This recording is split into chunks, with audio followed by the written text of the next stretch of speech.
Hi, this is Jill Menze here at the PhocusWire studio at the Phocuswright conference in Amsterdam.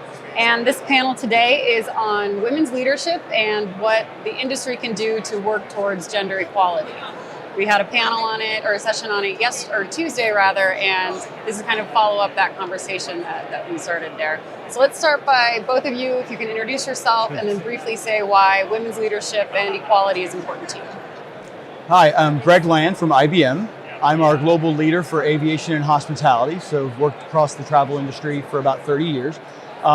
Diversity and inclusion has always been a big part of my roles for 25 years in all the travel companies I've worked in. And being at IBM the last 9 years, it's a big focus for us. We have some great mentors with Jenny Remedi as our CEO and chairman. So big focus for us at IBM. Great, yeah. Yes, I'm Charlotte Lamp Davies. I'm the founder of A Bright Approach, a management consultancy which I set up last year. Mm-hmm. Prior to that, I've worked for a number of major corporations, predominantly working out of the UK. Mm-hmm. These topics have always been on my agenda. I was born in Denmark, so the conversation has been ongoing in that part of the world for a long, long time. And I was brought up to take an interest in this and to have an opinion. And it's been fascinating to be allowed in and to become a voice for these particular issues. I'm delighted to have been invited by Phocuswright. Right. So what would you say are some of the perceived barriers for companies to perhaps start a women's leadership initiative or mentorship program? What's stopping companies from kind of going down that path, and how can they get started to go down that path? Well, IBM just recently published some research that we did in March of this year. And what we found was, number one, was just making it a strategic priority. And that's step number one. Yeah. I know the research that Phocuswright did, you guys saw that there's still a lack of planning. Yep. So I think that first step is just make it a priority, and then you've got to lay out a strategic plan and make it part of your strategic initiatives for the company. Yep. Charlotte? Yes, I think we have discovered over the years that women are maybe a little bit less focused in terms of sort of the end goal within their career paths. And so this whole idea of setting a plan, having step by step laid out in terms of where you are hoping to go in your career, that's more of a male thing. Yeah. And we have a long way to go. The other issue, of course, that's being bantered around a lot is sort of the lack of assertiveness. So women tend to not really push themselves forward, even though they sometimes know they are the better candidate either for the job or their skill set would suffice to go for a leadership position. Right. They have a little bit of a struggle around sort of asserting themselves in these situations. Yeah, well, you bring up a good point on how these paths are usually more tailored towards men, and they get those benefits. So how can men be of service to women and empower women? What role do men play in this, and how do we convince them that, hey, there's a big equity gap, like we need to fix this? Well, I think there's plenty of research out there that shows that gender diversity and diversity in general just makes sense from a business benefits perspective. Right. Yep. The collaboration and all the different perspectives. So I think, like myself, I mentor women at IBM. I think having men involved in those types of roles really help. But I think just in general, as a company, you have to provide career development planning for women and to have men involved in that so they can see that we want parity and that men care just as much about it. Right. That's what I feel like is my role in contributing to this. What role do you see men play? I ditto that entirely. And I think, again, Greg just mentioned diversity. It is more than gender. This whole conversation should be so much more than gender. You know, where are the older folk in an organization? It's not just because I'm getting older myself, but frankly speaking, there tends to be sort of youth is everything. But and it's a great thing, and it's a great driver, and it's a great energy to have in an organization.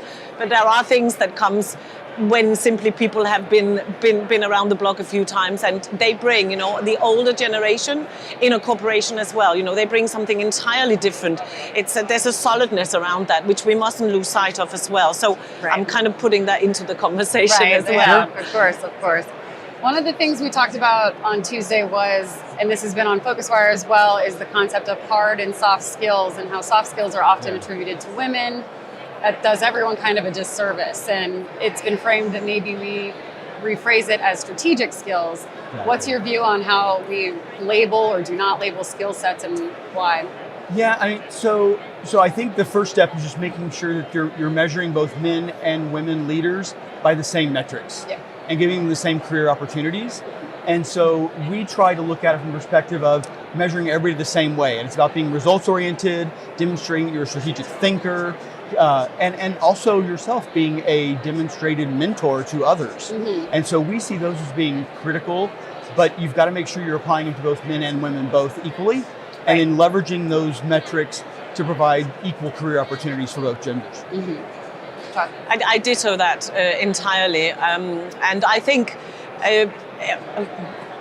it's important that we still attribute a focus to soft skills. You know, I think we need to be a little bit careful that we don't just end up calling soft skills something else. I think some of the because they research are needed. is showing they're needed. This is part of the diversity.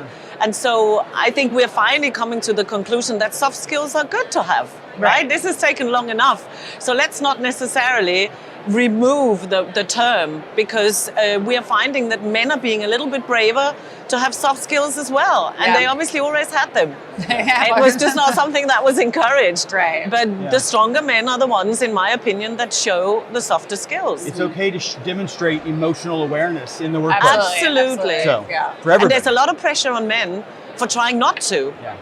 Which is appalling, really. Can you identify some particular skills that you personally value in a leader? Is it like the creativity, the strategic thinking? Like what do you value in a leader? If I think about just within my organization of women leaders that I work with and the ones that I mentor, they're all specifically within travel and transportation. And in addition to being a strategic thinker and demonstrating that, speaking up in meetings, even where you may be the only woman in the room. But the other thing I really push is industry eminence, because I also find that you don't see as many women up on stage speaking at some of these travel conferences. So I really try to cultivate and foster the women that I'm mentoring to get out, get involved in local chapters, cultivate relationships to get those coveted spots to be on stage and speak, because I think you've got to develop these role models, but you've got to put them out there in the industry as well. And demonstrate that you're developing these women to be role models, not just within your company, but within the industry you work in.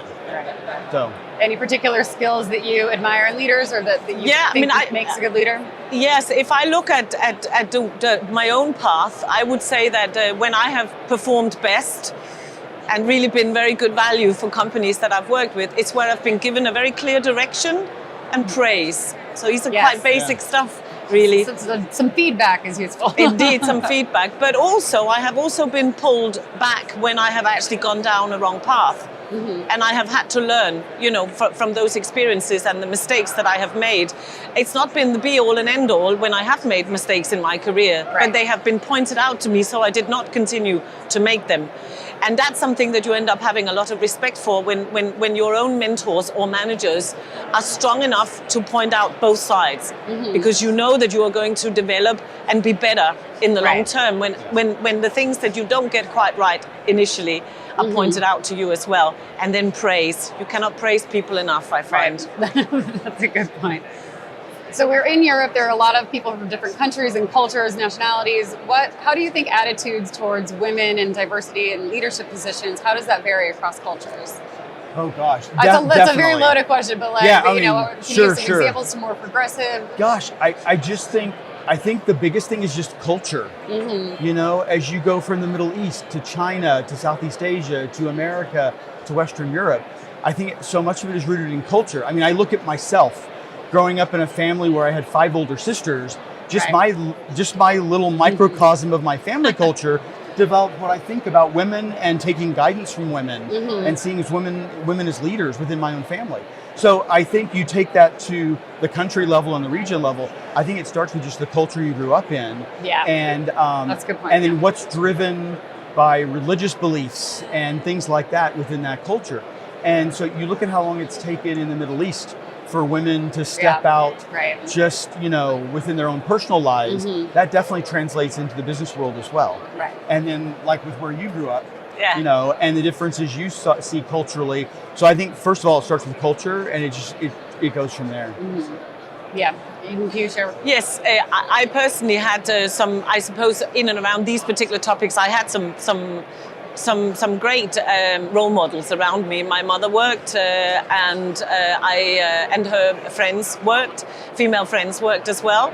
And when I initially moved to England about nearly 30 years ago, culturally, it was quite a shock to me to see that it was, to my mind, a little bit backwards still. Right. And that's not to say that all women have to go to work, but there has to be a path that enables them to do so. And I've worked in so many different international environments that I feel that I have been able to look very carefully at how women in other cultures have either not had the same start in life or the same education and upbringing like me, but where I have been the one that have maybe encouraged them to just be that little bit stronger and a little bit more open about finding out what they wanted to achieve for themselves in their careers. Right. Well, I think the main thing is that we're talking about it, which is what we've done here today, and I really appreciate both of you guys taking the time. So thank you. That's great. Thank you.